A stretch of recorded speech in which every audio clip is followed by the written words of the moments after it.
Well, good afternoon, ladies and gentlemen. Thank you very much, CMRE, for putting this on. We're going to deal with a slight blind spot in the choice agenda, where people are quite happy to talk about different kinds of schools and different kinds of heads and different kinds of teachers, but not different kinds of syllabuses and examinations, because that suddenly becomes something that we've got to do centrally. So we're going to address how the quality assurance mechanism, which is essentially all an examination is, works in this context. So with us we've got Dr. Nima Sanandaji, who is Research Fellow at the CMRE itself and at the Centre for Policy Studies. And as we're running a teeny bit late, I'm going to ask him to dive straight in. Okay, thank you. So the last panel got to discuss the issue of choice in education. And we could hear there are many empirical and emotional arguments being made. We're talking about something much more unusual. Because, school choice is a topic many countries are discussing. Here we're talking about qualifications and choice within that system. And this is quite a unique topic.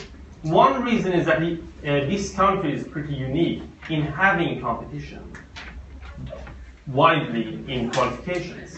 Most countries have one public monopoly system that creates the standardized tests. In the UK, there are several bodies that are competing. But although this subject is unusual, or perhaps because it is unusual, it's very interesting. For two reasons is it interesting. Firstly, it teaches us much about this broader topic about competition within welfare services such as education. And secondly, it's very much relevant to the issue of the future of jobs. Now we could hear that there are people who are 18 years old and they are basically unemployable because they don't have a good education.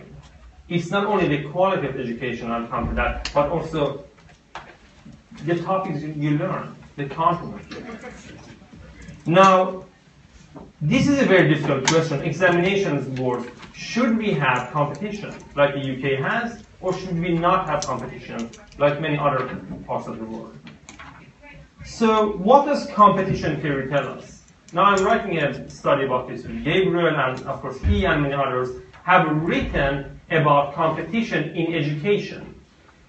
So there are also many who have written about competition in elderly care, healthcare. I have written 2 reports for the Swedish Innovation Agency about these issues. What do we know about competition within publicly funded services?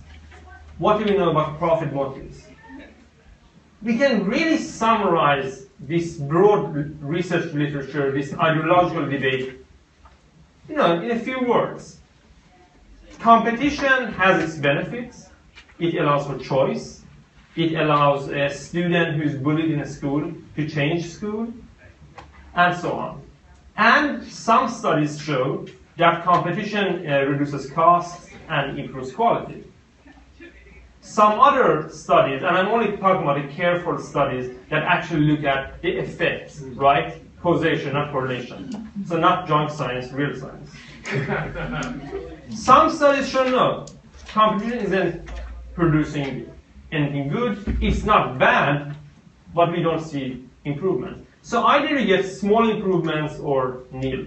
And the same about profit motives. I would argue, and as I have in a couple of papers for the Swedish government actually, that we're just beginning to realize how we can utilize competition within welfare services. Because markets are not magical. They're not magically evil, as some people think. They seem to think that.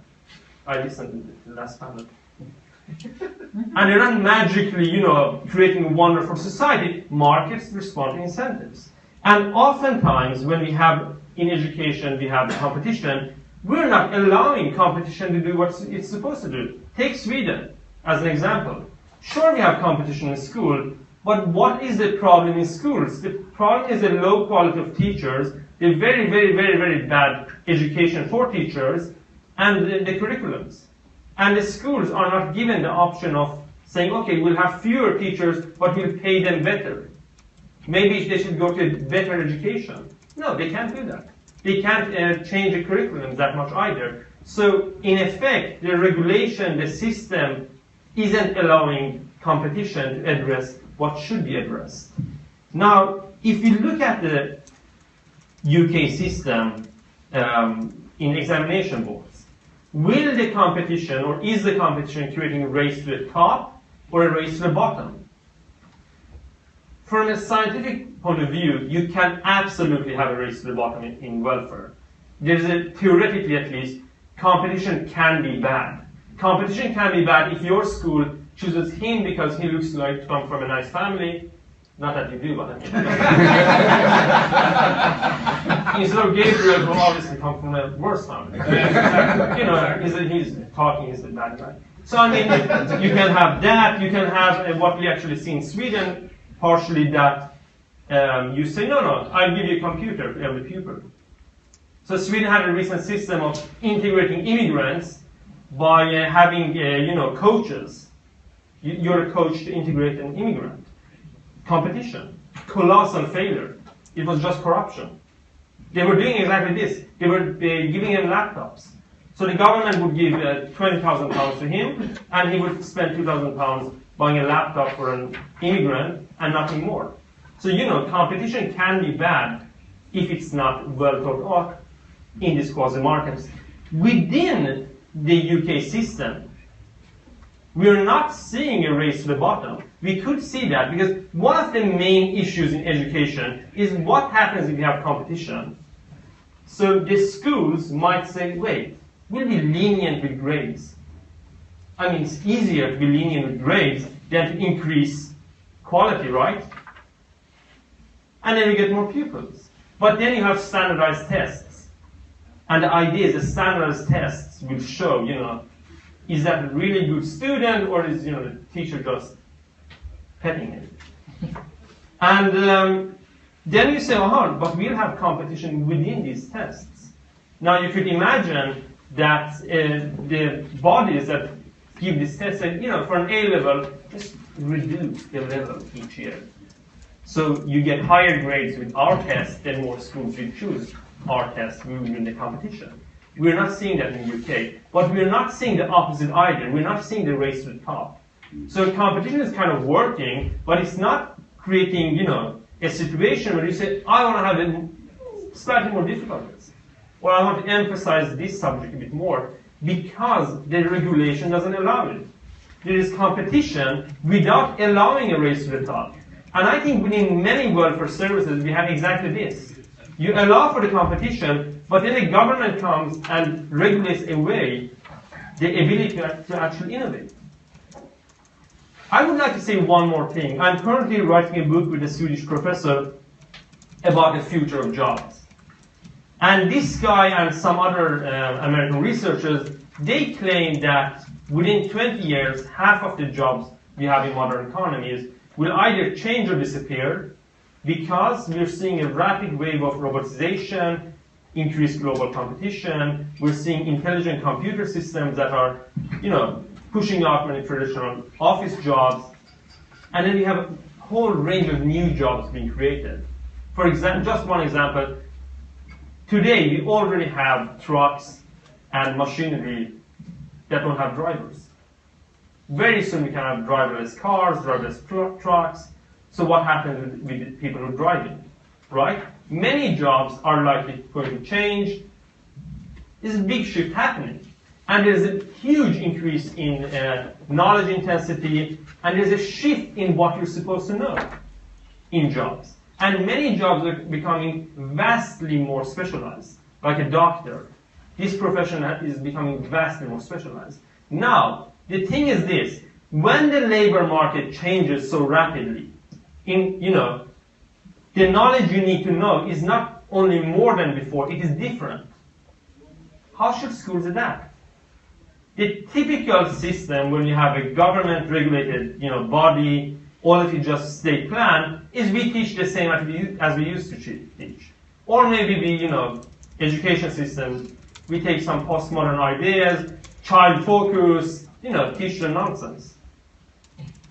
That's not how it should be. schools should be really concerned about 18-year-olds who go out and they can't get a job because they don't have the right knowledge.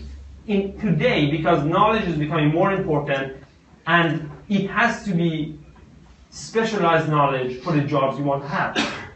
These simple jobs people could take before don't exist. So we need a system where the examination bodies, because examination bodies, by determining what is on the test, determine what should be taught out. They interact with higher education bodies and employers and continually just ask, what is it? What form of knowledge should we be teaching? So I think, given that, it's a very good idea to have competition if the system is designed so that competition creates a race to the top. And race to the top doesn't necessarily have to be make the test more and more difficult each year, like I'm sure you would like, or some people would like. But it can also be just what do we want the students to know? What knowledge is somewhat outdated and what knowledge is relevant for the future of jobs? Thank you. Thank you very much. I can now move back here, apparently. Right. Thank you very much, Nima. And now Nick Cowen's going to give us a few thoughts, partly based on that and partly based on his own thoughts. Nick is is a PhD candidate at King's College London and was previously a researcher at think tank Civitas and has written and co-written a couple of books. The one that I find most interesting is making the most of the evidence-based policy in the classroom. That would be a nice thing, wouldn't it? Right, Nick. That's actually not a book, that's a draft paper. So actually, really available if you care to Google. But yeah, so thanks very much for allowing me to make these brief comments. And actually, much of what I'm going to say is going to perhaps echo the sort of thing that Nima has just been saying. And I might be able to fill in a little bit more, perhaps on some of the recent history of what's happened in the UK. And by recent history, I mean kind of during the Blair years and subsequent to the Blair years in terms of what's been happening in the kind of qualifications market. But I suppose first I'd just like to just emphasise, as Nima was saying, that this is a complex issue. And it's one where we're not going to expect, either the market or the state to get the perfect outcome. So we ought to be aware that there's a kind of, it's not going to be a perfect market. It's not the sort of thing that the state can handle perfectly either, because we're dealing with extremely complex, what we might call information asymmetries. The more specialised knowledge gets, the more difficult it is to test it and to kind of develop qualifications that kind of do it. And I kind of witnessed that, now I'm doing some teaching in higher education. I mean, what's the value of a political economy degree? That's the sort of degree that I teach on. Very, very hard to judge. But we kind of muddle along one way or another, and we try and judge what the quality of the teaching is and what the quality of the resulting, knowledge is in our students. But it's something that's necessarily contested. So basically, I've got three brief points to make about, I suppose, the history of the qualification system that we face. The first is that during the Blair years, it came to a bit of an end, but it's still present. I mean, in theory, the qualification system, the qualifications market, faced a series of toxic incentives to engage in, I suppose, grade inflation, to increase the number of good grades without necessarily increasing the quality of the qualification. My second point is that despite that, it's actually not that bad. It wasn't bad as you'd predict in theory. There was an awful lot of pressure from other agents to kind of keep the quality reasonably reasonably high. And so as a result, my conclusion is simply that we should resist systemic thinking about this, and we should admit that, in fact, there is a kind of role for, I suppose, what we might call polycentric governance. In other words, the state may have a role, but in fact other institutions, especially universities and potential employers, have a role. And so I think the important thing is not to kind of design one big system, either a state or a kind of market, to kind of the way that we're doing it. So let me just fill in, what were those toxic incentives? Well, basically, we have a market. We have a set of companies that want to maintain market share.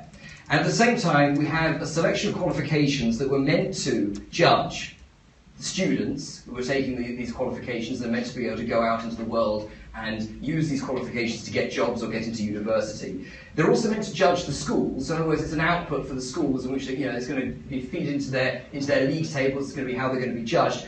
And perhaps with the most problematically, it was also used as a judgment of the school system as a whole.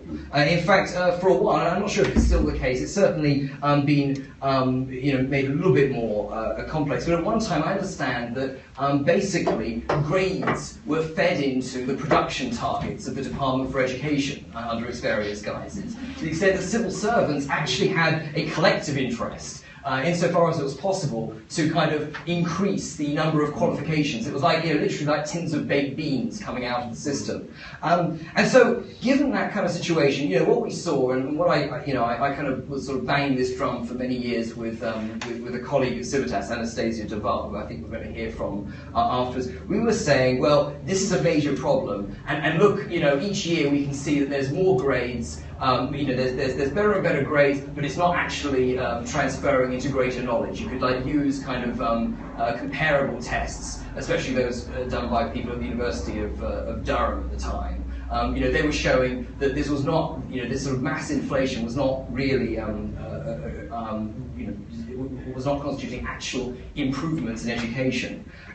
Yet the surprising thing was that this didn't really, I suppose that it wasn't the kind of the race to the bottom, it was a kind of very gentle jog to the bottom, if anything, and one that was actually resisted very effectively. And basically it was partly because, when we were writing our reports, it was easy to find a university that was saying, oh, we're very worried about this. It was very easy to find, say, some Royal Society, maybe it was chemistry, maybe it was engineers, going, we're really worried about this, we need something to solve this. People were noticing this was a problem. And I think importantly, parents were noticing that this was a problem as well. It was kind of feeding in. They kind of realised that these grades didn't mean what they used to mean, and they were quite careful in deciding what kind of qualifications to produce. And so while the various assessment regimes, the various assessment companies, wanted to maintain market share, they couldn't do it entirely by grade inflation. They always had to try and keep it a little bit level. They had to be careful about how much they did it. And then when people really started to take notice, it seems to stop. I understand it's not really, the grade inflation has really come to an end in recent years. And so, as a result, the fact that the state, although it kind of apparently, at least formally, had ultimate control over what counted as a qualification and what kind of standards they had to kind of keep to, and also they set all the incentives in terms of increasing grade inflation without necessarily focusing on knowledge being produced, those incentives, in the face of all these other kind of pressure points, did not have the impact that you would have theoretically imagined. So as a result, the system isn't perfect, but it's actually worked out quite well. And I think that when we think about reform, we should think about the way that the current system has actually ended up levelling off relatively successfully. And I think that means we should be encouraging input from basically everyone who makes use of these qualifications. And I think that parents actually exercise a reasonable amount of authority over what kind of qualifications are helpful in the end. I do feel that this does bring in the question of equity, because obviously some parents are much better than others at noticing what good qualifications are. And I suppose, in line with some of the stuff that we've heard later, I think we're going to hear about parents, parent-facing choice in the next session. This is a problem that we need to work out, basically how information can be given to parents who may not necessarily pick it up immediately. That's the sort of thing that we should be thinking about. But I think that we should be avoiding, a kind of, I suppose, a systematic reform whereby we only allow the state to decide what constitutes a good qualification. Because as it stands, the input from all the other actors has been quite good at constraining the potential for bad incentives so far. Thank you. Thank you very much, Nick. Now we move to David Corke, who has the advantage of being a qualified teacher. He's Director of Education and Skills Policy at the Association of Colleges. Now, more than 50%, I'm sure this is in your presentation, but more than 50% of students taking level 3 qualifications, A levels and equivalents, take place in FE colleges. They are, in fact, a major part of the mainstream education, and not, as many people think, an entirely vocational sector. So it covers the entire patch, practically every kind of qualification that is produced. So I'm hoping that David's got something very good to tell us. Thank you very much. So I've got a couple of questions for my colleagues and sort of a statement to make that links institution size and qualification choice together, because I think they're very deeply interrelated, and then a sort of proposition at the end. So that's how we're going to do things. So the first thing is, and sort of echoing Nima, what we have in the UK is outside the norm. The vast majority of European countries, they see qualifications and their qualification infrastructure as a responsibility of the state, something far too important to leave to the market. So that's the sort of first statement that I want to echo where Nima's concerned. And then sort of a question for you, Nick, is that you mentioned the sort of the market lots and lots of times, and I sort of want to question, is it really a market? Do we have a duopoly, with particular awarding organisations? And I'm going to try and list all of the oligopolies that I know here. Is it an oligopoly or is it a monopoly? I always find that very difficult to pronounce. So is it really a market? I think that's quite debatable. And creating markets, especially in the public sector, in places like health and education, is quite questionable. There's lots of evidence that there's lots of inefficiencies in the system, and if you look at institution size and class size, and you look at quality over institution size, the bottom 100 institutions, and this is from data released last week, deliver on average 22 qualifications. So the bottom institutions that have a size of 100 or smaller deliver 22 qualifications over 2 years of a sixth form, school sixth form. So that's showing that they have roughly an average class size of about 4, and that doesn't sound a particularly efficient model to me. So we cannot detach class size and institution size from one another, because there is a definite relation over the years between institution size, especially sixth forms, and their performance. It gets much worse as it gets much smaller. The final thing is that in terms of a market, I don't think that the system has many of the features of a market: competition and price maximisation, perfect information. There's lots of features that aren't there as a perfect market. And the direction of travel is not is becoming more and more prescribed. The reforms that are coming for next year show us that we've got many more mandatory units, lots more external examinations, so that the direction of travel is more towards more prescription, not less. So one answer could be in the future to give institutions full awarding powers and towards a centralised structure rather than trying to create more awarding institutions, of which there are more than just a few. Thank you very much. I'm going to throw it open to the audience now, but in fact I'm going to interrupt myself and just give some people who probably don't follow this to the same extent as we do a little bit more information on what's actually happening on the ground. Firstly, we have to be terribly careful with the words grade inflation, which originally setting out to mean exactly the same as real inflation, have now come to mean any generic increase in attainment across the country. It's a bit like saying an increase in GDP is actually inflation. The original idea was, of course, to separate out inflation, illusory gains, from real GDP. This has now come to grade inflation has now come to mean any increase, even in real attainment. So one has to be a teeny bit careful about the ways in which the words are used nowadays. Secondly, in case people don't know, there are two major alternative approaches to the current market, and I take on board David's strictures about that.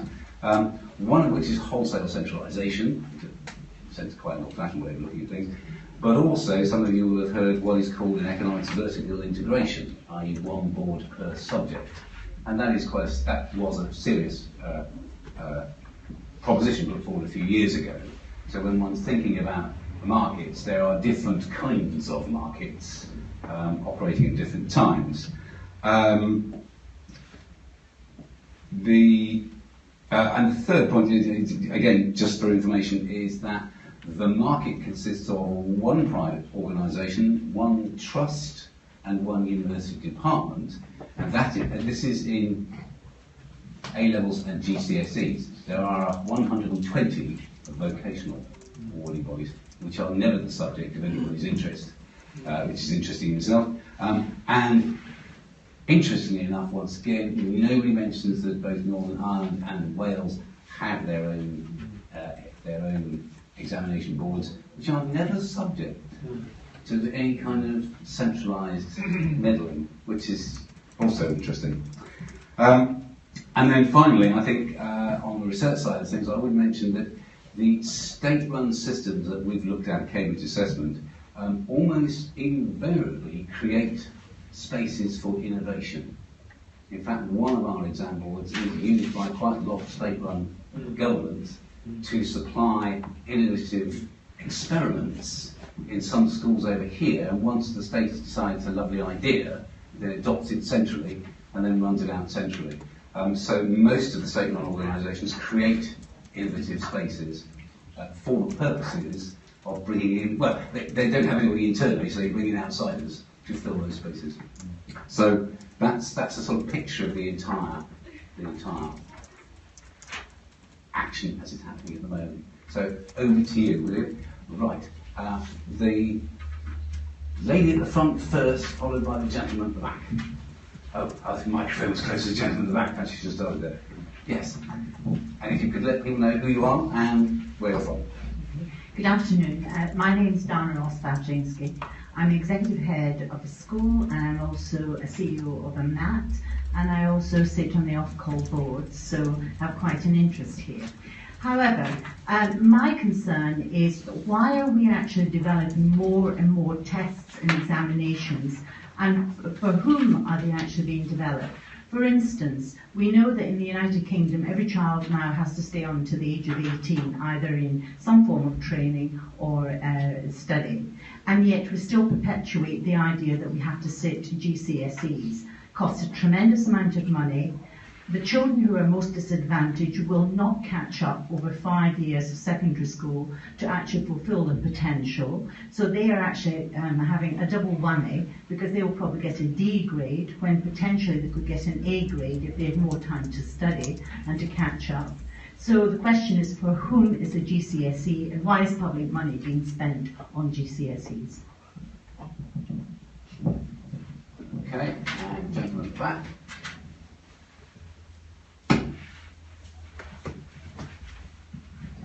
I think the reason that money is spent on GCSEs is because most pupils in this country give up most subjects when they're 16. Therefore, it's a good idea to have some form of assessment. Anyway, what I wanted to say was, I'm the other person on the off-qual board in the room,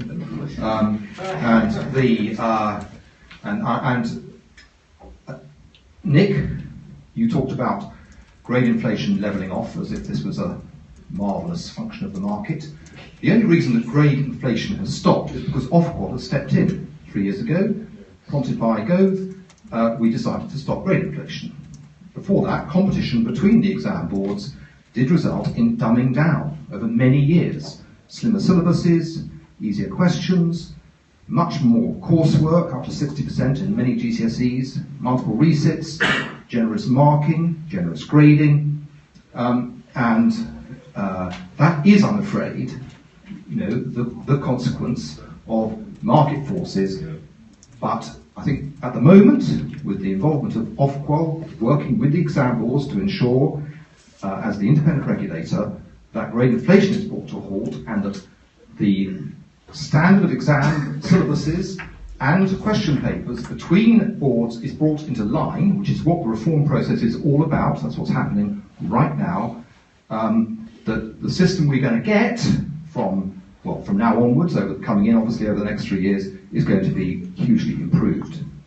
And just a final comment about IGCSE, which many independent schools have done over many years, and that is that the Cambridge IGCSE was adopted by independent schools, including mine, because it was harder.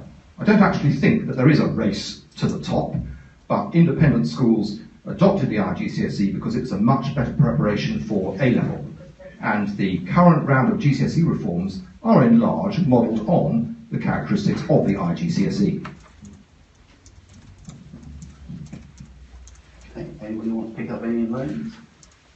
Well, I guess I don't really, yeah, so my research happened at the time, I think, just before Off-Qual was brought into existence. So under, I believe the predecessor regulator was quite famous for claiming not only that great inflation didn't happen, but that in fact it would have been impossible even to tell if it had happened because one exam was not comparable in principle from one year to the next, or even from almost one moment to the next. It was fantastically postmodern, briefly, when the kind of some of the reports that came out. So no, I'm pleased that situation is different. But I think the point I was trying to make was that given the quite bizarre bureaucratic incentives which were in place before, it wasn't a kind of race to the bottom, it was a kind of very light jog to the bottom, and I'm pleased that it's happened, because it sounds like we've got some new people in charge who take well, first believe that some kind of quality assessment is possible and are taking it seriously. So I'm pleased about that.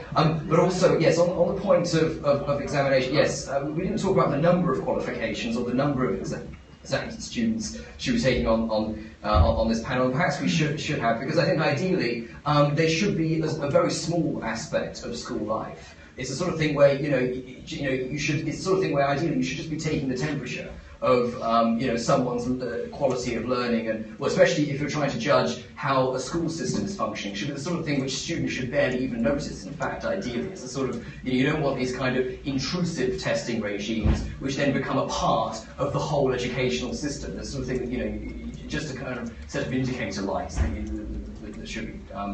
That we should be using. So I think that's certainly true, and I think it is the case that if we are going to force everyone to stay in education until the age of 18, which is something I'm not in favour of personally, but if we are, it certainly does make sense to look at whether we really need to have the GCSEs for everyone, at least quite so many at the age of 16. So yeah, that's quite right. Nima. So we talk about markets can create great inflation, but I think Nick gave a very good example of how politics can do that. And I mean, oftentimes politicians are elected short term, they want short-termism. Grades improve, re-elect me. And of course, that political systems make mistakes in education. A lot of the problems in the world, move education here, move it here, emphasize this, emphasize that. The best thing really is, I think, in reality, a system where the qualifications are judged by a number of different actors in society. And Chambers of Commerce, guilds, higher education bodies. They say, wait a minute, I mean, you change your tests, they're too easy, or they went in the wrong direction. It's not about easy and difficult, necessarily, always, So, should try and build upon the strengths of such a system. Now, we could have a centrally planned government system that determines we should have this knowledge and this knowledge. But I would argue that system would have been more fitted for the 1950s. Why? Because society was evolving in very obvious cracks then. We had certain industries, we had certain knowledge base in 1950 UK, and basically we had that 1951, 1952, 1953. Very little change over time. Now we have a modern economy with huge amount of change over time, driven by knowledge. So now even more it's important to constantly get this input within the system. And so the fact that if you say government was creating race to the bottom, but it was just a slow walk to the bottom. So what was stopping it? Well, these institutions. So no, be careful, don't destroy knowledge base. So I think that is the strength to build upon. A system adaptable.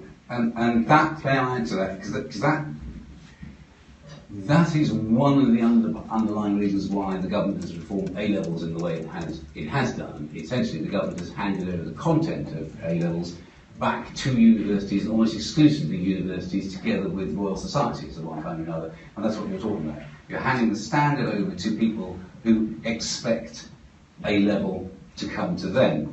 Where the whole thing becomes challenging is where you get to GCSE, where for the last 15 years that I've been in education, nobody's been able to agree on what a GCSE is for, and then everybody gets upset when the Secretary of State decides what it is. The Secretary of State, of course, holding £50 billion worth of money, tends to win the argument, because there is no consensus. What is fascinating is that for the first 100, when people talk about creating a market in qualifications, it's quite interesting. For the first 130 years of the market-based awarding bodies, this wasn't a problem.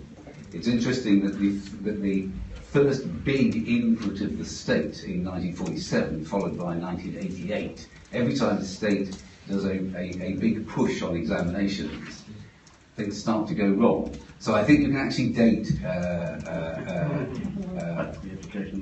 grade inflation sort of starts in about 1988 with GCSEs. It didn't exist beforehand. So interesting question, because GCSEs were of course invented by government, and all previous exams were invented by the exam boards. It's an interesting question there about whether we're creating or uncreating or recreating a market.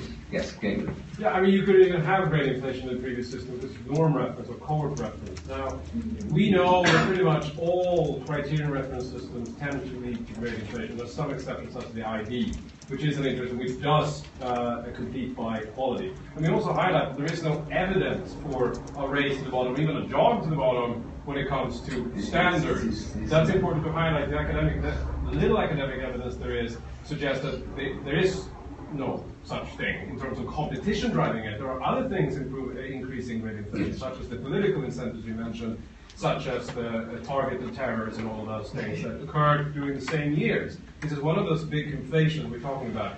Correlation, causation, right? We are also, however, we have to be, it is important to remember that these markets might not work as well as they could be. So the question should be, how can we make them work better? Not should we abolish them, should we have them? How can we make them better? Does anybody have any ideas about how we can make them better? I've been asking you. I have my own idea. No, and we can ask the audience. Yes. There are people in the audience I know who are proponents of vertical integration. One board per qualification. So. I mean, I'd like to pick up a point there as a teacher. Sorry. Basically, as a teacher, I think it is wrong to say that market forces play no part in the idea of grade inflation as commonly understood, which is that grade A does not mean the same thing in one year as it did in previous years. That's what most people understand by grade inflation. And the anecdotal evidence of that from teachers who are honest about it is unequivocal.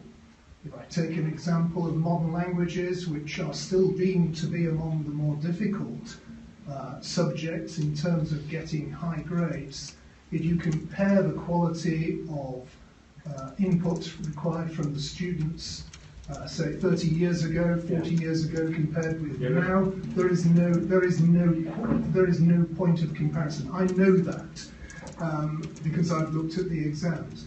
But you've got to remember, yes, I have.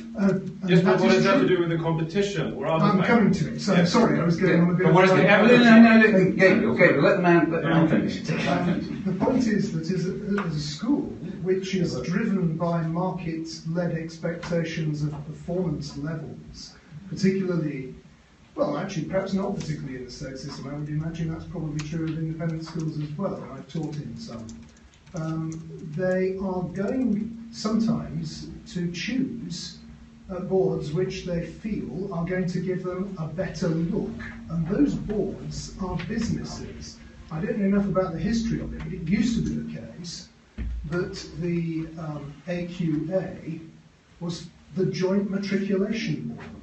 And that was made up of the northern universities who drew in their pupils from the northern areas.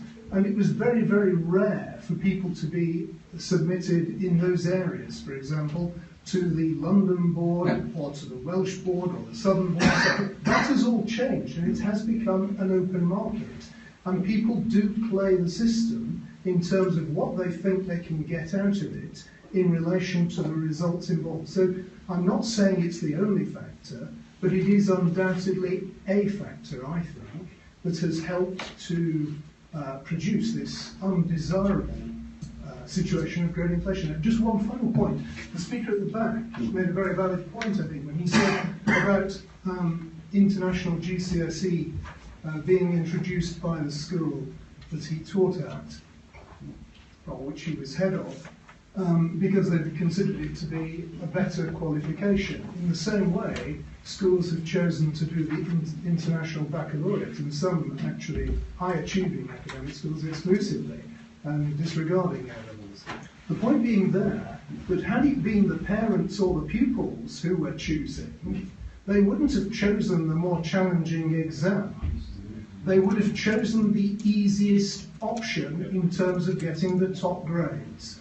And that is where this market model fundamentally fails when applied to education, because education is not a consumer product in the same way.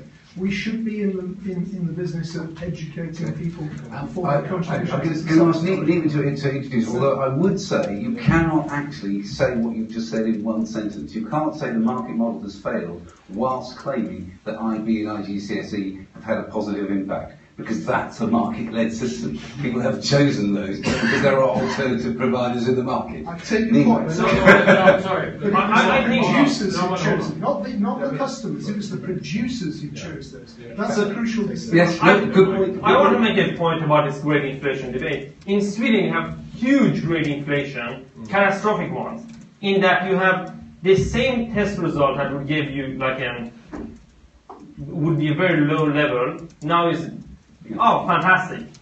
In higher education, where you have zero competition. Yeah. And the thing is, so one thing that would be like, this is the easy course, now is a difficult course. It's not, they even change the content of the course within a few years. There's a problem that so many people just assume these competition markets. No, it happens in public education, sometimes even much more. And the thing that I think is missing in the UK system is that these bodies that make the test, they are not really given full ability to go out and say, look, we have improved the test. We are better than our competitor. We are open with it. Because everybody says a consumer product. It's not a product, it's service. And service, markets are very good at services, but they have to be able to advertise you're better than other service provider. And this is, I think, a fundamental flaw. Allow this to happen. Of course, the universities, okay, so this test, they say you're better, they show they're better, we're going to prefer them. And then you get the rise to the top, open for the race to the top. Which, of course, and we have to wind up at this point, has been a theme throughout most of the day. It's about the quality of incentives that comes up again and again and again, and I'm sure it'll come up in the next session as well. Thank you very much, ladies and gentlemen. Bye,